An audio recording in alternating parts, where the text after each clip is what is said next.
আজানের সময় আকাশের দিকে তাকিয়ে একটি দোয়া পড়েন, আপনার সব দোয়া কবুল হবে। আল্লাহর কসম করে বলছে, আল্লাহর কসম করে বলছে, পরীক্ষিত আমল এগুলো শেয়ার করে দিবা। তুমি আমল না করেও সওয়াব পাবা তোমার একটা শেয়ারে।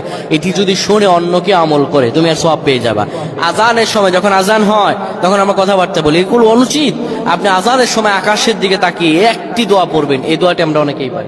এখন বলবেন হুজুর কমন পড়ে গেছে দোয়া। আমরা অনেকেই আল্লাহ তাআলার কাছে এটা ওটা চাই, কিন্তু সঠিকভাবে চাইতে জানি না। সঠিকভাবে কোনো ব্যক্তি যদি চায় আমার আল্লাহ তাকে দয়া করবেন। আল্লাহ বলেন, বান্দা উদউনি আস্তাজিব লাকুম, আমার কাছে চাও আমি আল্লাহ সব দিয়ে দিব। সুবহানাল্লাহ।